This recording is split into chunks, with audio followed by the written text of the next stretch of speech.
નમસ્કાર વિદ્યાર્થી મિત્રો, આજના વિડીયોની અંદર આપણે ધોરણ 8 વિષય અંગ્રેજીનું તારીખ 18/4/2026 રોજ લેવાયેલ ઓરિજિનલ પેપરનું સોલ્યુશન કરવાના છીએ. તો ખાસ મિત્રો વિડીયોને અંત સુધી જોજો, તમારા બીજા મિત્રોને શેર કરજો અને આવા ઉપયોગી વિડીયો માટે આપણી ચેનલને સબસ્ક્રાઇબ કરજો.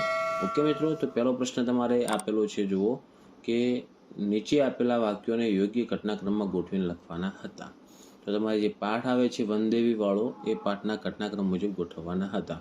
તો પહેલા આવશે મિત્રો ત્રીજા નંબરનો પ્રશ્ન જે દેખાય છે ને, એ પહેલા નંબરમાં લખવાના આવશે ત્રીજું વાક્ય, બીજા નંબરમાં આવશે પહેલું વાક્ય, ત્રીજા નંબરમાં આવશે પાંચમું વાક્ય, ચોથા નંબરમાં આવશે બીજું વાક્ય અને પાંચમા નંબરમાં આવશે ચોથું વાક્ય. ઓકે, આ થઈ ગયા એના ક્રમ. પછી બીજું છે કૌંસમાં આપેલ શબ્દનો ઉપયોગ કરીને પ્રશ્ન વાક્ય બનાવવાનું છે. તો વેર ઉપરથી બનાવવાનું છે. તો વેરનો મતલબ થાય મિત્રો જગ્યા કે સ્થળ. તો આમાં જુઓ જગ્યા કઈ આપેલ છે, સ્થળ કે હિમાલયા. તો આપણે હિમાલયા લેવાનું નથી. પ્રશ્ન કયો બનશે કે વેર ડઝ અ ગ્રેટ સાધુ કમ ફ્રોમ. બીજું છે એમાં વોટથી બનાવવાનું છે. તો એવું બનશે કે what can a great sadhu produce. ત્રીજામાં આપણે હુથી પ્રશ્ન બનાવવાનો છે. તો કે who enters and stands among the people. ચોથા વાક્યમાં આપણે હાઉ મેનીથી પ્રશ્ન બનાવવાનો છે. તો પ્રશ્ન આ રીતનો બનશે કે how many gold coins does the સાધુ નીડ ફોર ધ પૂજા. અને પાંચમું what does Raman pluck out from the sadhus beard. Okay, આ રીતના આપણે પ્રશ્ન બનાવવાના હતા કૌંસમાંથી. પછી ત્રીજો પ્રશ્ન છે એમાં કૌંસમાંથી યોગ્ય પ્રાસવાળો શબ્દ. ઓકે, પ્રાસવાળો મીન્સ કે રાઇમિંગ વર્ડ શોધવાનો છે. તો રેડનો થશે સીડ, ટ્રીનો થશે ફ્રી, પછી ગ્રોનો થશે થ્રો, થિંકનો થશે સિંક અને થિંગનું થશે વિંગ, પહેલા નંબરનું. ઓકે, પછી જાહેરાતના આધારે નીચેના પ્રશ્નોના જવાબ આપવાના છે. જેમાં પહેલો પ્રશ્ન આપેલો છે how many shows are there. તો ધેર આર 3 શોઝ છે. ઓકે, કેટલા? 3. પછી how much will a class 8 student pay for the show. તો a class 8 student will pay ₹120. Okay, એટલે તમે એમ લખવાનું કે 120 લખો તો ચાલે અથવા 120 લખો તો ચાલે. ત્રીજો હુ આર ધ સિંગર્સ. તો the singers are Aditya Naik and Anjana Yagnik. ચોથું how many singers are there. કેટલા સિંગર્સ હતા? તો ધેર સિંગર્સ ચોથું છે which instrument do the artist use. તો એમાં જવાબ આવશે they use guitar, drum and flute. અને how many singers are there. તો એમાં જવાબ આવશે ધેર આર 2 સિંગર્સ. ઓકે, 2 હતા અને TWO 2 સિંગર્સ.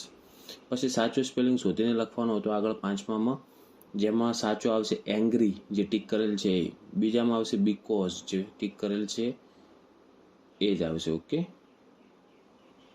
પછી ત્રીજામાં આવશે મિત્રો સાયન્સ SCIENCE. ચોથામાં આવશે એક્સહિબિશન, તો EXIHIBITION. અને પાંચમામાં આવશે ઇન્વાયરમેન્ટ જે પહેલું ટીક છે એ જ. હવે આપણે કૌંસમાં આપેલ ઉપયોગ કરવાનો છે અને સંવાદ પૂર્ણ કરવાનો છે. તો પહેલું જ છે છઠ્ઠું, એમાં પહેલામાં આવશે ગુડ આફ્ટરનૂન, બીજામાં આવશે વેર આર યુ ગોઈંગ, પછી ત્રીજી ખાલી જગ્યામાં આવશે ધ માર્કેટ, ચોથામાં આવશે વાય નોટ અને પાંચમામાં આવશે સી યુ. ઓકે, પછી સાતમો પ્રશ્ન જોવાનો છે. એમાં તમારે જાહેરાત ઉપરથી 10 થી 12 વાક્યો લખવાના હતા. સરસ્વતી વિદ્યાલય ઇન્વિટેશન આપે છે. We are playing the final of the school men's hockey championship against Sarvodaya વિદ્યાલય.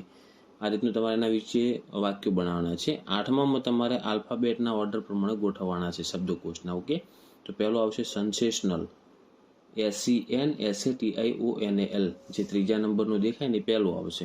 પછી બીજામાં આવશે સેપરેટ, તો જે બીજા નંબરમાં આપેલું જ છે એના જ જગ્યાએ આવશે સેપરેટ.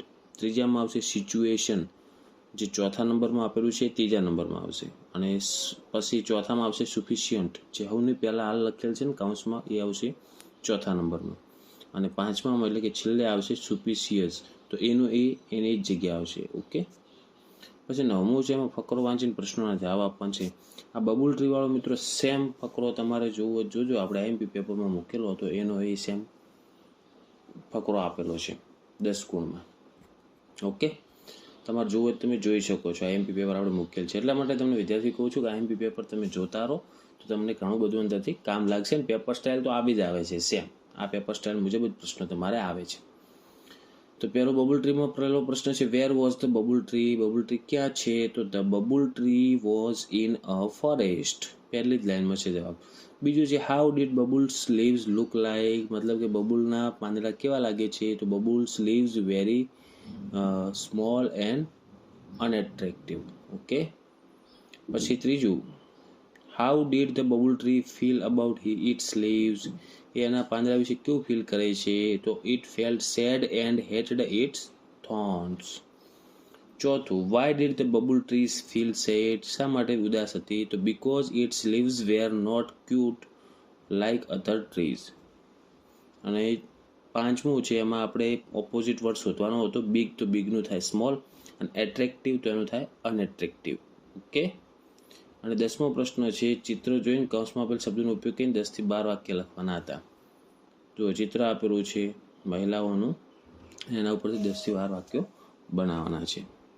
ઓકે મિત્રો, તો આ થઈ ગયું આપણે ધોરણ 8 વિશે અંગ્રેજીનું ઓરિજિનલ પેપર સોલ્યુશન. તો આશા રાખું છું મિત્રો કે વિડીયો તમને ઉપયોગી બન્યો હશે. તો વિડીયોને લાઇક કરો, બીજા મિત્રોને શેર કરો, આવા ઉપયોગી વિડીયો માટે આપણી ચેનલને સબસ્ક્રાઇબ કરજો. હવે મળીશું મિત્રો આપણે નેક્સ્ટ વિડીયોમાં. Thank you so much for watching my videos. Thank you so much.